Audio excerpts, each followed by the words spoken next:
গত বছরে শুরু হয় রাজবাড়ীর বালিয়াকান্দি উপজেলার পাশ দিয়ে প্রবাহিত খরস্রোতা গড়াই নদীর ড্রেজিং কাজ।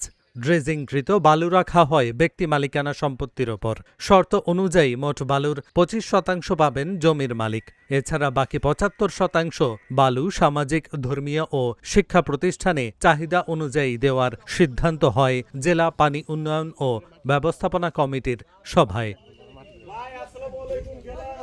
সরকারি প্রকল্পের বালু শিক্ষা প্রতিষ্ঠানের নামে বরাদ্দ নিয়ে ৯/৬-এর অভিযোগ প্রতিষ্ঠান প্রধানদের বিরুদ্ধে। স্থানীয়দের অভিযোগ, খোদ প্রকল্পের দায়িত্বপ্রাপ্ত কর্মকর্তাদের জন্যই এমন ঘটনা ঘটেছে। তবে অনিয়মের অভিযোগ প্রমাণিত হলে দায়ীদের বিরুদ্ধে ব্যবস্থা নেওয়ার আশ্বাস উপজেলা প্রশাসনের। বহরপুরে একটা জায়গায় এহসান গ্রুপ নামে একটা জায়গায় পাবলিকের একটা গাড়ি বালি ফেলতেছে। তো ওইখানে একটা স্লিপ নিলাম। স্লিপ নেওয়ার পরে দেখি মনসুর আলী কলেজের নামের স্লিপ। তা আমার তখন খটকা লাগলো, কিবার মনসুর আলী কলেজের নামের স্লিপের বালি কেন বহরপুর করবে। তো আমি তাকে জিজ্ঞেস করলাম এই বালুটা কোথা থেকে আসলো, বললো নারোয়া থেকে। নারোয়া কোথা থেকে? এইখান থেকে।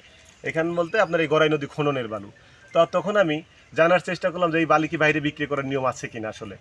তখন আমি এখানে এসে সরজমিনে দেখলাম যে এখান থেকে মানে অনেক গাড়ি, প্রচুর গাড়ি, সেই গাড়ি বালি নিচ্ছে, ভেঙে এক্সকেভেটর দিয়ে বালি কাটতেছে। আর এই পাশের যে বড় স্তূপ ছিল বালির, সেই বালি আপনার চলে গেছে, নাই, সব বিক্রি হয়ে গেছে। এখন আমরা এসে ওনার যেই প্রতিষ্ঠানে যে আপনার যার নামে আর কি স্ট্যাম্প করা, তার কাছে জিজ্ঞাসা করলাম আপনি কোন বলে এই বালিটা বিক্রি করতেছেন। তিনি আমাকে একটা স্ট্যাম্প দেখালেন। সেই স্ট্যাম্পে 30 লাখ ঘনফিটের উত্তোলনের একটা রেকর্ড আছে তার কাছে। সেই রেকর্ডটা এখন আর আমি পরে ইয়নো মহোদয়ের কাছে মাধ্যমে জানতে পারলাম যে এখান থেকে 10টা প্রতিষ্ঠানের নামে আপনার 11 লাখ সামথিং ঘনফুট বালি তাদের নামে বরাদ্দ দেওয়া হয়েছে। তো আমি সরজমিনে কিছু কিছু প্রতিষ্ঠানে গিয়ে দেখলাম, যেমন চর ঘিকুমলা সরকারি প্রাথমিক বিদ্যালয়, ওখানে আপনার 1300 সামথিং ঘনফিট বালির বরাদ্দ দেওয়া, ওখানে 1 ফিট বালিও পড়ে নাই। তো তারপরে মনসুর আলী কলেজ নামক একটা প্রতিষ্ঠান, সেখানে বরাদ্দ দিয়েছে হচ্ছে 2 লক্ষ আপনার 26,000 ঘনফুট।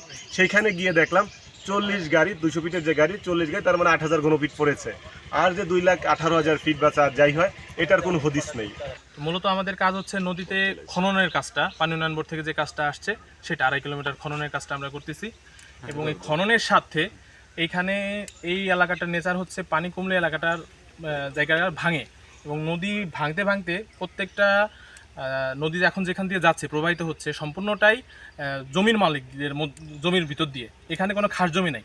তো আমাদের বালুটা, উত্তোলিত বালুটা উপরে রাখার জন্য খাস জমি প্রয়োজন ছিল। সেটা যেহেতু নাই, জমির মালিক যারা আছে তাদের কাছ থেকে বিভিন্নভাবে, বিভিন্ন অর্থে এবং মেয়াদে আমরা অ্যাডভান্স টাকা দিয়ে লিজ নিছি। জমি লিজ নিয়ে লিজকৃত জমিতে আমরা উত্তোলিত বালিটা রাখতেছি।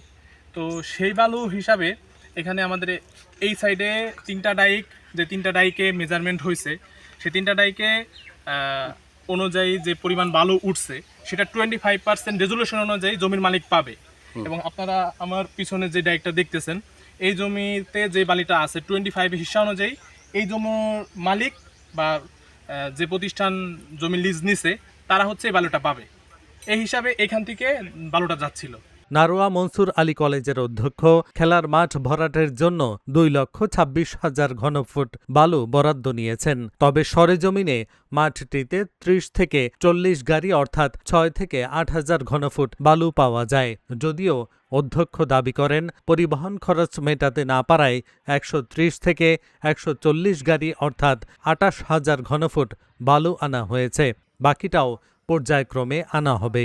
এবং এ পর্যন্ত আমরা 120 থেকে 30 গাড়ি বা 35 গাড়ি আমরা আনতে পেরেছি।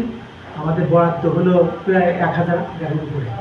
আমরা একটু এখন যেহেতু আমাদের অর্থনৈতিক একটু কম, সেই জন্য আমরা চাহিদা দিয়েছি যে আমরা নিতে পারবো। কয়টা গাড়ি দিয়েছিল, আবার বালি ওইখানে নাকি একটু শর্ট ছিল, সেই জন্য কিছু স্লিপ ফেরত আসছে।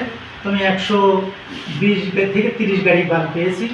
আর বাকিটা সামনের আমার টাকা তুলে পাঠালে পারে, খরচ দিলে আমরা বাড়ি পাঠাবো বলে আমাদের কর্তৃপক্ষ যারা আছে তারা বলেছে। বরাদ্দ নিয়ে কোনো প্রতিষ্ঠান প্রধান যদি অনিয়ম করে তাদের বিরুদ্ধে ব্যবস্থা নেওয়ার কথা জানান এই কর্মকর্তা।